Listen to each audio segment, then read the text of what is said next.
do Pikes Peak myself last year. That was an unbelievable time. Like famous paintings, but remade with like cars and stuff.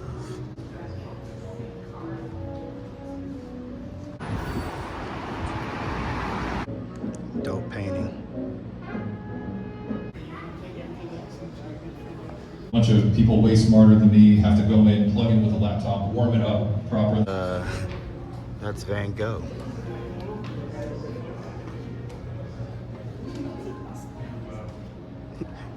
Van Gogh teaching kids about retro Porsches.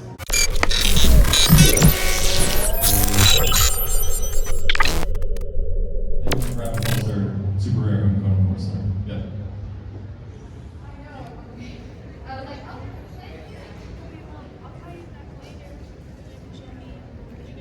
Team mechanic, factory Porsche racing team in the US, and he's built cars specifically for Pikes, specifically Porsches. And he was just the guy. We had a great relationship with him for many years. He was a pro at taking GT3 Cup cars, putting turbos on them, making the suspension way better for Pikes. Dialing this existed. Ken was like, "We gotta do something. We gotta do something." Yeah, that was a hope. Okay. Yeah. Yeah.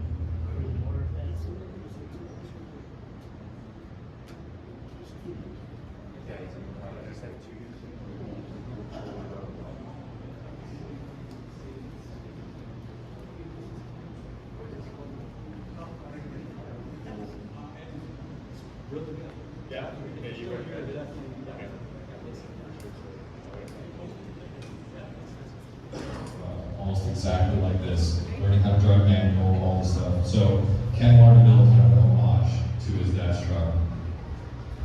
By this point, it was pretty cool because we learned so much from the Gymkhana films, how we make them, what goes wrong, replacing parts. Obviously, like the Rainey's Donuts thing we talked about for a bit. We know that we have to build these things to be able to crash and be able to replace parts quickly. So we went to Detroit Speed, who built 1965 Mustang. Wow. They work a lot in like this era of the truck, and we're like, let's engineer a car that we can crash. And they're like, all right, we've literally never done that before, but why not? Let's try it out. People way smarter than me have to go in, plug in with a laptop, warm it up properly, run it to a certain temperature, PSI, everything. And it was a challenge because the power band on that is a lot narrower. So you have a really wide truck with the widest tire Ken has ever done Gymkhana on, but you don't have that V8 power band.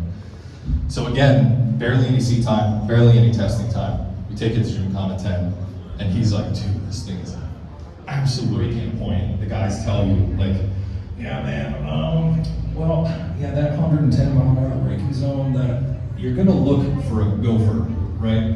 He usually lives in this corner. On race day, his head will probably be popped out. Yeah, that's your braking zone. It's like, oh, cool. We gotta talk about EcoBoost. So in the front is a twin turbo V6 from the Ford GT Le Mans race car prototype. That's the development motor that they built to develop that Le Mans winning car. And then we stuffed it in the Hooner truck.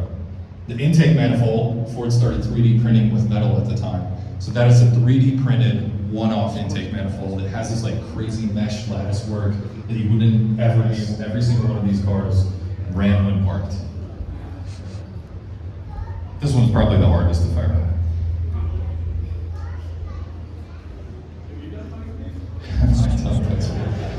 Sam, I'm so glad you asked that. Yes, I had the extremely incredible opportunity to do Pikes Peak myself last year. That was an unbelievable time, and honestly, well, yes, I set a record. I set an EV record, which might still stand. Actually, if you go to the vault, there's a Rivian that I was competing with, and I beat that dude. I beat the Rivian. I was super stoked. I was driving for Hyundai Ioniq 5, and my record still stands for now. We'll see what happens this year. Yeah, that's we're not here for me. Okay, Hooner truck. You want to hear about that? Let's finish on the Hooner truck.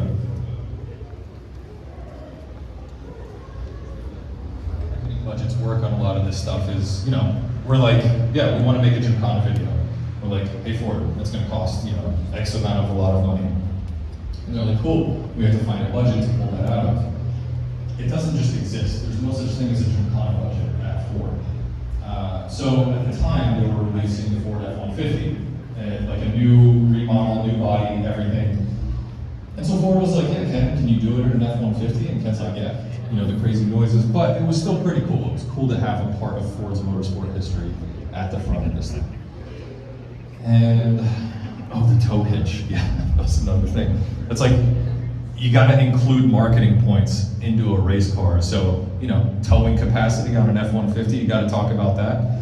Well, let's put a tow hitch on a race truck, and if you watch the intro scene of Gymkhana 10, the Hoonigan is on a trailer. Good question. How did we decide what tires to use for Gymkhana? So, the first two Gymkhanas, Ken was on kind of a performance street tire, right? It was the BFG KDW, and it did great. That was kind of a lucky break, right? Like, it's what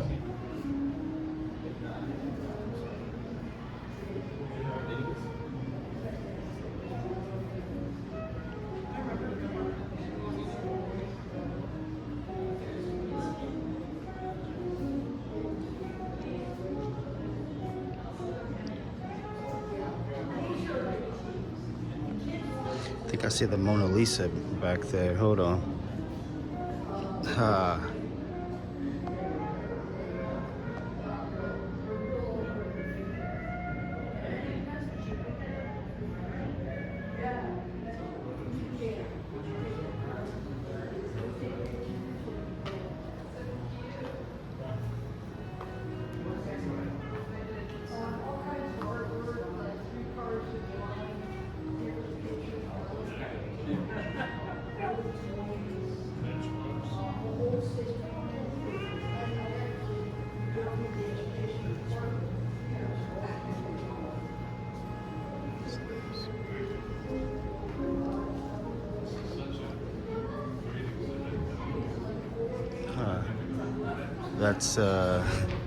That's Van Gogh.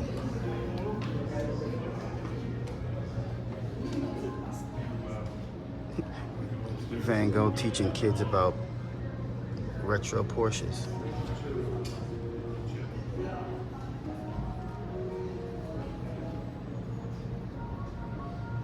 So these were all like famous paintings, but remade with like cars and stuff.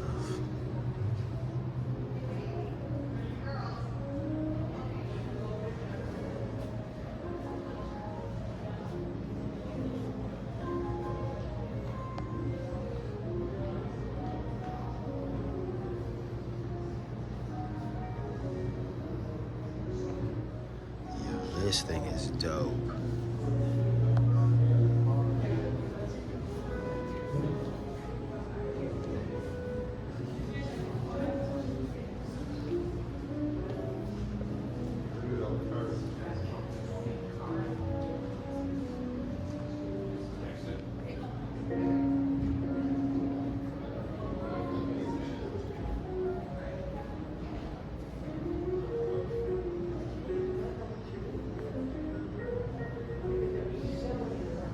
Star Trek.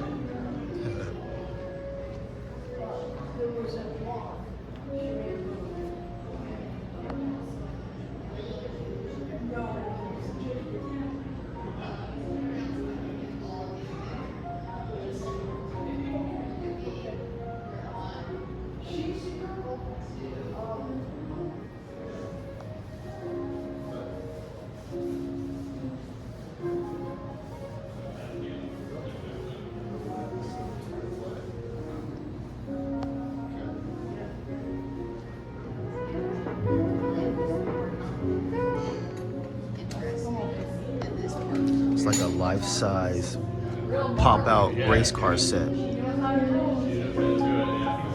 when she's 19. So scary already, right?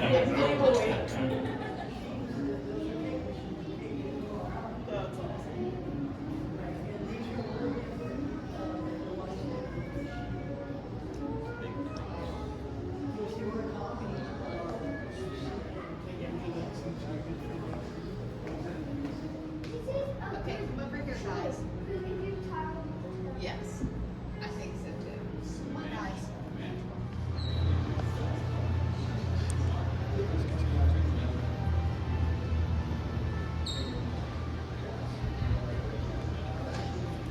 Oh, I like this one. Flying Merkle.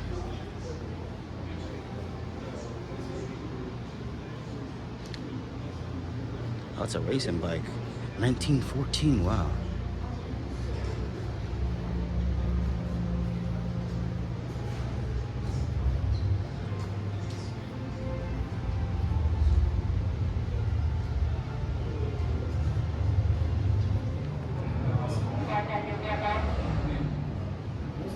(1904), 1919.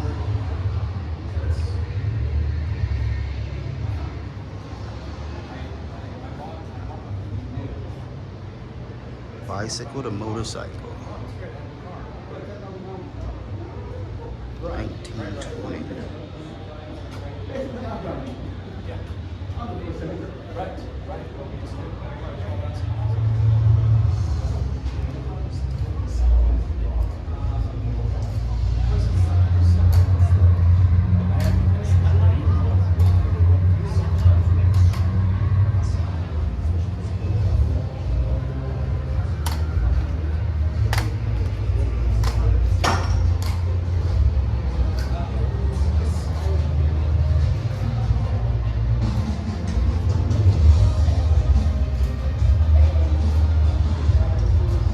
Look at this one.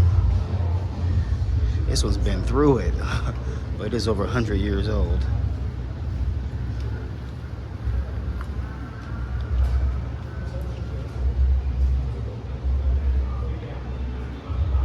Damn, wooden.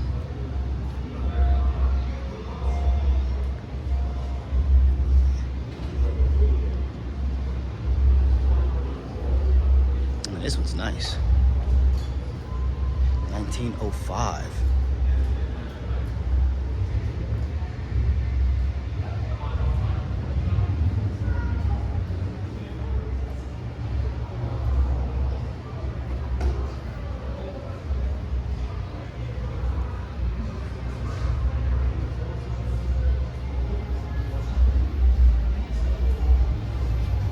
(1908) Indian Twin. Damn, this one's big. 1911 Excelsior.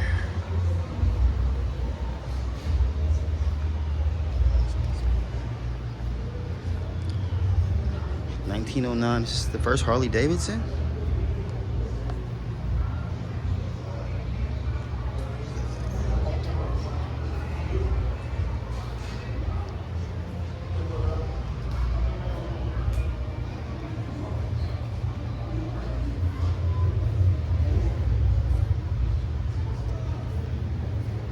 You got the engine belt right by your leg.